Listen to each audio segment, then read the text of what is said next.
여러분께 진심으로 감사의 말씀을 드리며 잠시 후 설명회가 진행될 예정이오니 참석하신 여러분께서는 자리를 정돈해 주시기 바랍니다. 그렇습니다. 순수 토지주가 하나 된 힘을 내기 위해 만들어진 대표 조직입니다. 반면에 현재 반정동에 있는 반정부동산, 그리고 다른 하나는 반월동에 있는 캠퍼부동산에서 주관하는 비대가 있는 것으로 조사는 되고 있습니다. 지금으로부터 2024년 4차 진안신도시 통합대책위원회 개회를 선언합니다. 총장 김동겸 총장님.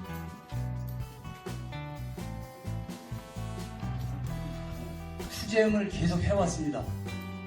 그리고 앞으로도 여러분들을 위해서 더 열심히 일하겠다는 차원에서 인사를 드리도록 하겠습니다.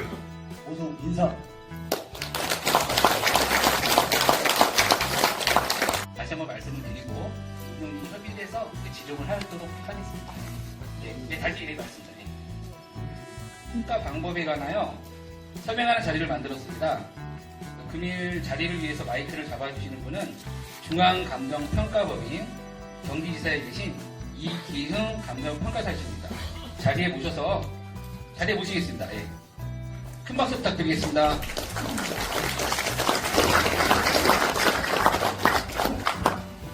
여기 불 하나만 내려주세요.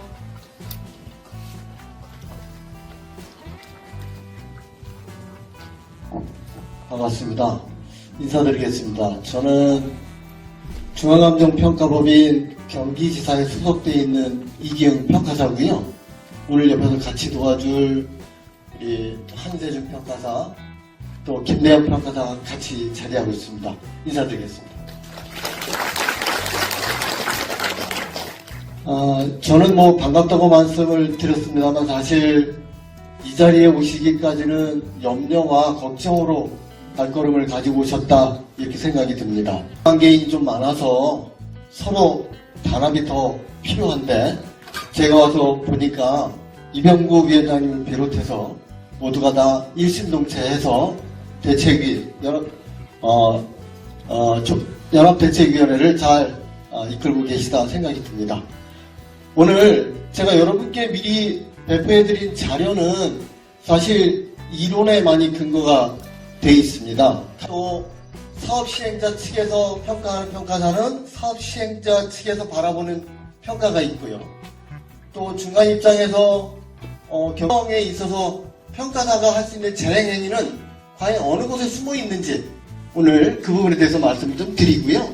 여러분들이 그러면 이런 감정평가를 하게 되는데 그런 재량행위를 하는 범위 내에서 과연 내 재산은 온전하게 보호될 수 있는지, 올바른 정당한 손실보상을 받을 수 있는지 이런 각도로 보시면서 내 재산을 다시 한번 돌아보고 점검하고 또 조치할 거 있으면 조치를 하시라는 입장에서 이렇게 사전 설명회를 해드리고 있다. 또 그런 각도로 오늘 제 설명회를 들으셨으면 좋겠다 이런 생각이 들고요. 봤는데 그 중에서 내 재산 중에서 토지, 그 다음에 토지에 있는 물건들이 있는 지작물 중에서 건물, 수목, 또 구축물 이런 것들에 대해서 여러분들이 궁금해 하십니다. 그 다음에 영업을 직접적으로 하시는 분들에 대해서는 영업을 궁금해 하시죠. 그래서 이 부분에 대해서 중점적으로 하고요. 나머지 또 부수적으로 공급되는 저희 중앙감정평가 범인이 과연 믿을 수 있는 데냐. 그래서 회사 설명과 제 소개를 좀 드리도록 하겠습니다. 2007년도에 일찌감치 국토부로부터 우수한 감정평가 회사다 이렇게 인정받고 있고요. 또 기업 신용평가 등급에 있어서도 AA 플러스를 가지고 있는 그러한 여러분이거는 제일 먼저 해야 될 일은 그 지역 특성을 이해하는 것이 될 수 있습니다.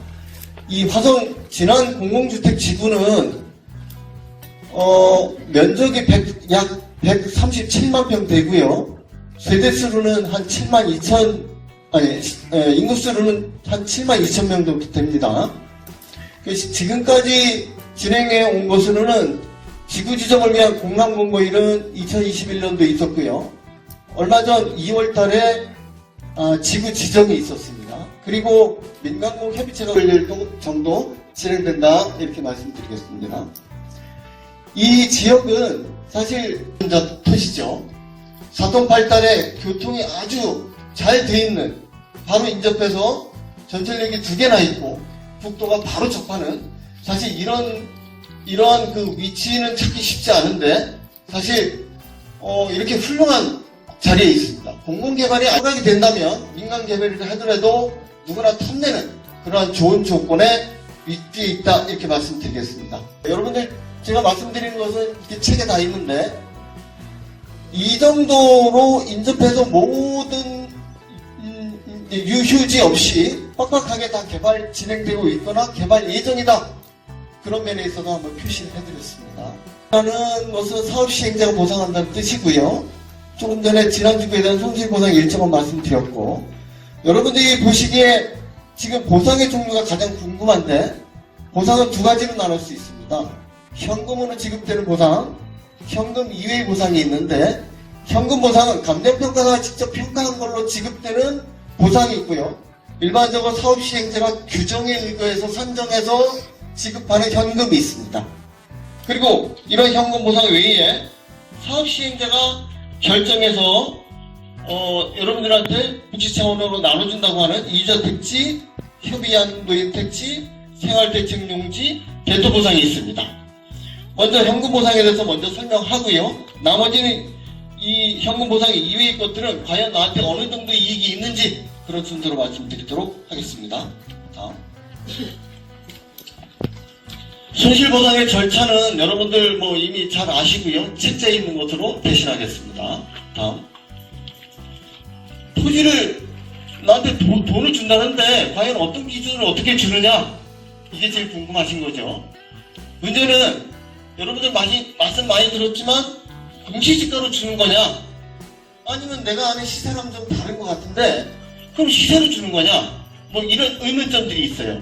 그래서 여기 중간에 산식이라고 하는 보상금액, 요것으로 보시면 좀 이해가 되실 것 같아요. 표준지 공시지가라는 것으로 해서 기준에서 표준지와 네토지의 요인 비교를 해서 보상을 합니다. 다만 이렇게 주는 게 본래 표준지 공시지가가 시가하고 좀 차이가 있어요. 그래서 그렇게 주면은 여러분들 손해잖아요. 그래서 기타 요인에 대한 보정이라고 해서 정상적인 거래나 인근 지역에 보상된 것을 기준으로 해서 그 금액만큼은 줘야 되는 거 아니냐라는 고정의 그런 절차를 이행하고 있습니다. 요거를 그림으로 다시 한번 설명드리도록 하겠습니다.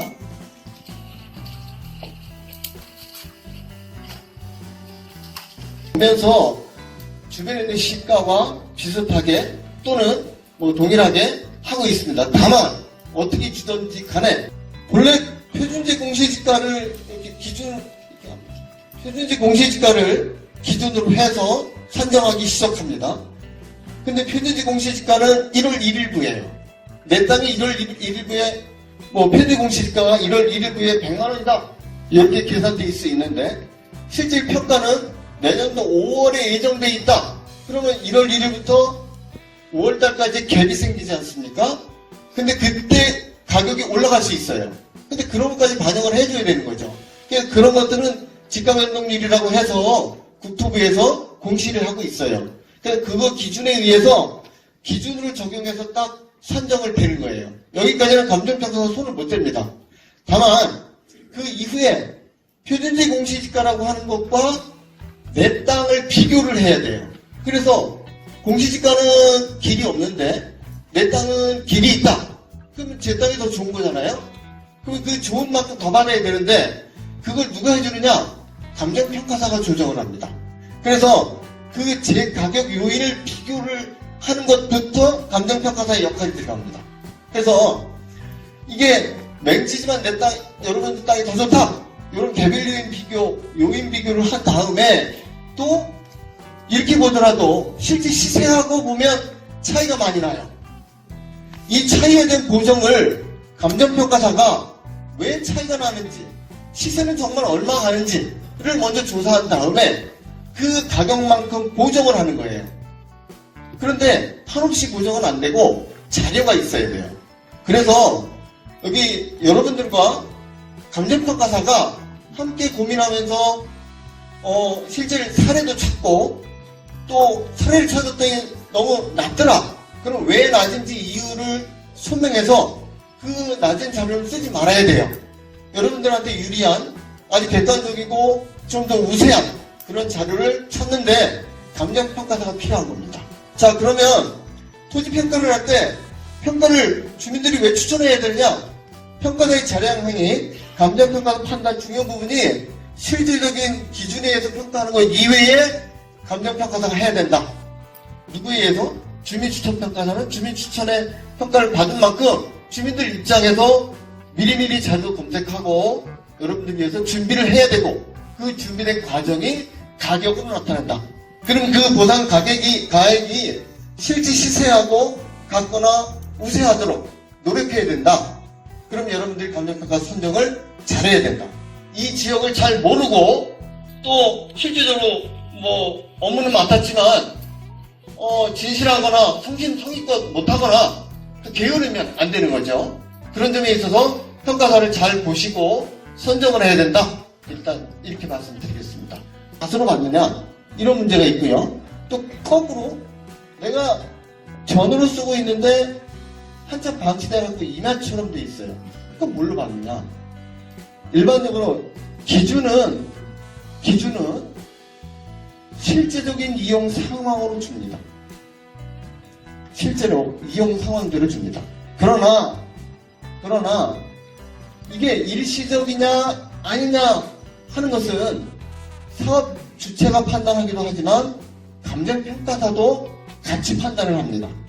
해서 이미 지목이 다른 경우는 조사할 때 LH에서 이 현황은 뭐다 이렇게 아예 결정돼서 평가해달라고 요청을 합니다.